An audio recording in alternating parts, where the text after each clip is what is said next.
give just Closer to your mouth, please. brief history of the cherry trees that are planted right behind us here. Just a little of my background. I graduated from Cal in 1981 with a major in music, but I ended up getting my CPA, working for an accounting firm, and then going into hospital finance, working with Medicare and Medi-Cal reports. I'm with JAWA, and I currently live in Sacramento, but I grew up in the Stockton-Linden area where my father had cherry trees. So this is a very familiar site for me. So I'll start with the cherry tree history. So the idea for these cherry trees began before 2008. At a dinner following the big game, George Matsumoto had the idea of planting a row of flowering Japanese cherry trees along this crescent drive here at the west entrance.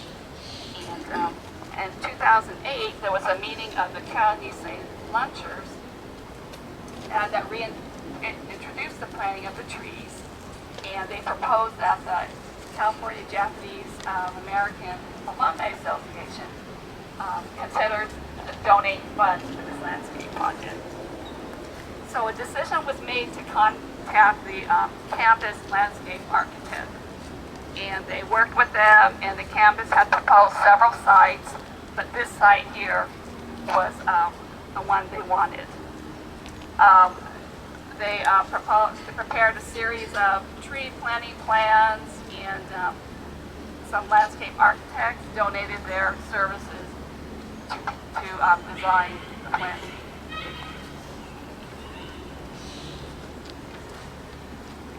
In 2011, the project was proposed to the UC Design Review, and it came back with a favorable comments and was eventually approved. So in April of 2012, a few people went up to Forest Grove, Oregon. This is about an hour drive west of Portland, to look for trees to plant here. And so they were able to identify 40 cherry trees. So it's let's see, the name of it is the Yoshino cherry, and it's a natural hybrid in Japan, and it's one of the most popular widely planted flowering cherries. So of course there's fundraising. They sent out mailings to 700 California Japanese alumni members. JAWA, UCB contributed their mailing list of 400, and they were able to gather the funds. So altogether, it cost $350,000 to plant all these trees here. The dedication ceremony was held in 2013.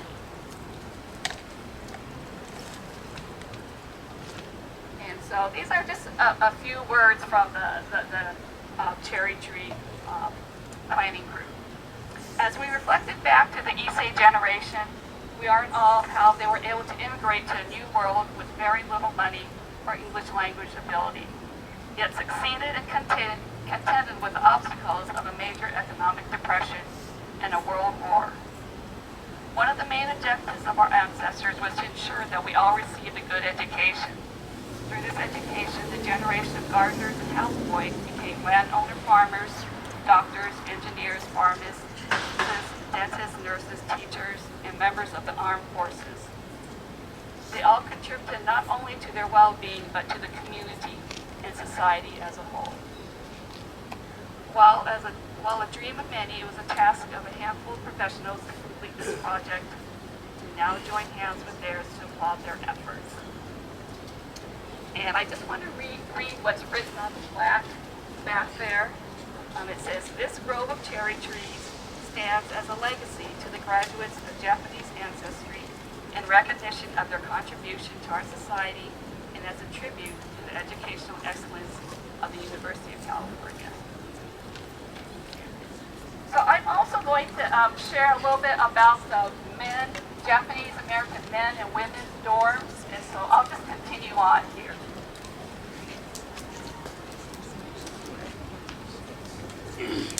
Okay, so let's go think back to a little over 100 years ago, to the year 1923.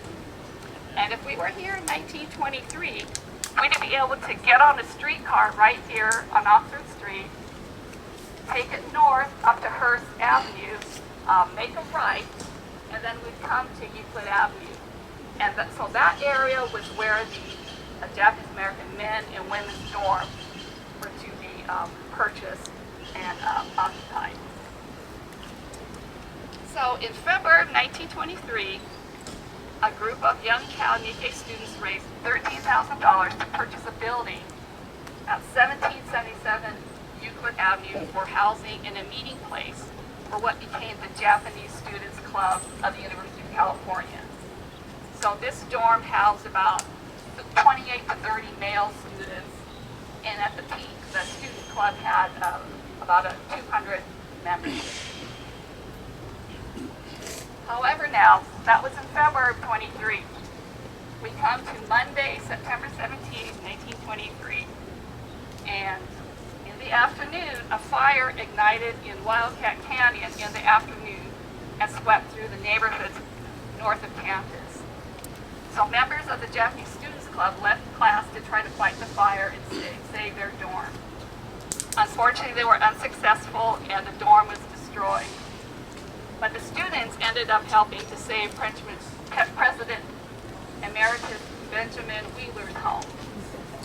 And in fact, if you go to that building, President Wheeler's home, it's on Spruce Street. There is a plaque there saying that UC students helped to save that home. So the Great Berkeley Fire incinerated about 600 buildings, burning to the edges of campus in downtown Berkeley. Unfortunately, a late afternoon shift in the wind saved the rest of the town.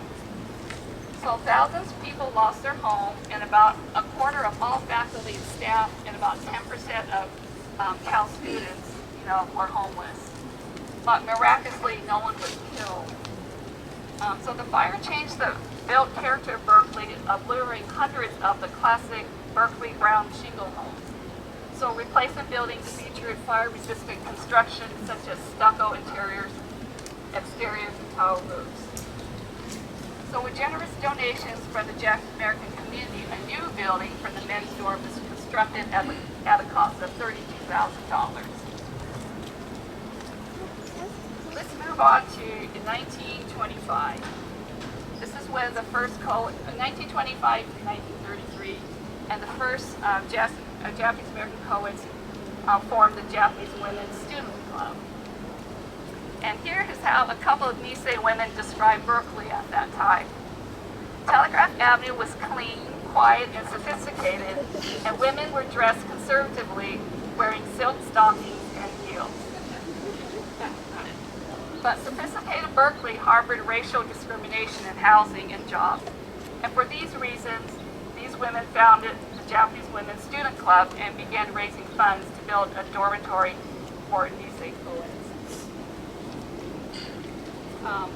So I want to make a note. Though, in 1930, International House in Berkeley opened on Piedmont Avenue, and it did serve as a place for a few J-Sei women and men to live and work. From 1929 to 1937, the Japanese Women's Student Club, along with a mothers group, put on plays to raise money to buy a Japanese American women's dormitory. They would have teas and plays.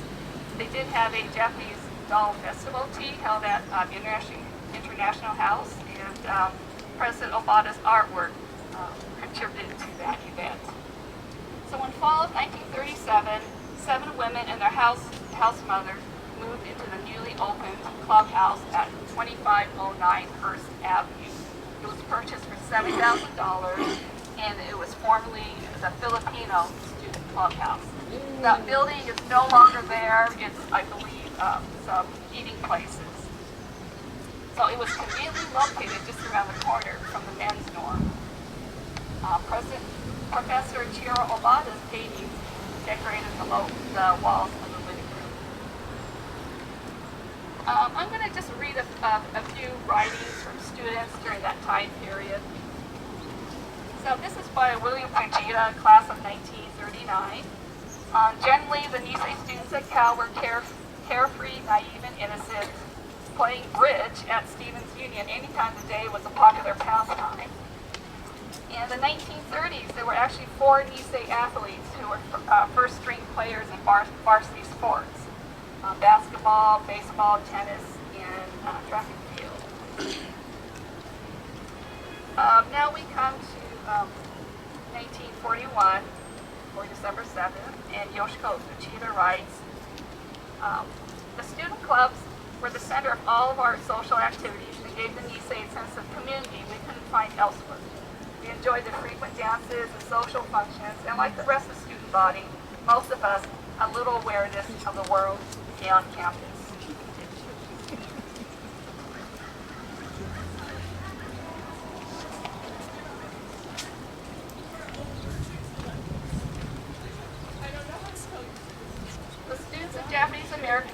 Japanese ancestry Cal were mostly Nikkei from California, a few from out of state, Nevada, Idaho, Oregon, Hawaii, and then a few from Japan and Canada. Registration fees were $25 per semester, and the objective was to simply obtain an education. American college students were not activists at that time. Nikkei students were involved in all aspects of campus life. And the lack of membership in fraternities and sororities in Bowles Hall were only matters of passing concern. Europe had been at war since September 1939, and we agonized with our European student friends during the invasion of Poland, the blitzkrieg of Western Europe, and the air raids over England. Other than seeing friends drafted into the army, the wars abroad were viewed only as historical events. Life on campus was ordinary and routine. Moving on to 1942, in spite of efforts made by President Robert Gordon Sproul and other educators to allow the Nikkei students to complete their education, by May 1942, all Japanese Americans had been illegally detained in assembly centers or incarceration camps. And Yoshiko Uchida writes, Pearl Harbor put an abrupt end to our days of innocence, and instead of attending the Cal commencement, I received my diploma from the mailman in my horse stall at Camp-Grant, a prisoner of my own country. During the war, the men's dorm was leased to the university student co-op for use as a women's dormitory, and the women's clubhouse was rented to a family for $80 a month. In 1946, when the Japanese Americans returned to Berkeley, the women's clubhouse was vacated but it needed repairs. Dr. Togasaki supervised the cleanup and ensured that everything met public health standards. Harry and Lillian Matsumoto, who had been in charge of the orphanage at Manzanar, rented the property for a year, and their family and 11 students resided there. So in 1947, the women's clubhouse reopened. And in 1948, the J-Sei Alumnae, the men's dorm, also reopened. But they wrote in their minutes, in order to de-emphasize the segregation factor of the name, they decided to name the building Euclid Hall for the clubhouse.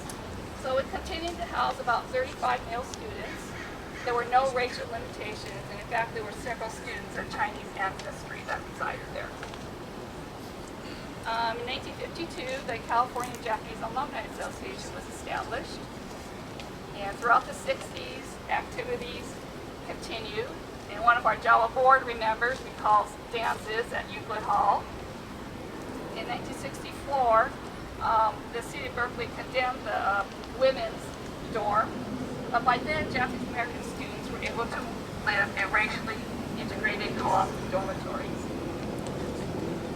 So in 1967, the women's dorm was sold for $72,000, and the proceeds became the seed money for the Java UCD Scholarship Fund. And in 1970, Euclid Hall was sold to the University Student Co-op Association for $72,500. And with the surplus from the dorm operations and rental fees, they created a $100,000 scholarship fund.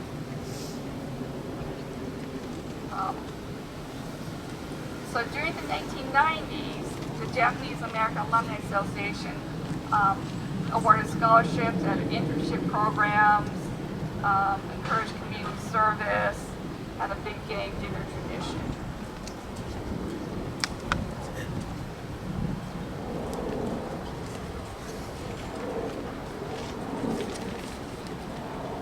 In 1981, the women's group had their first spring luncheon.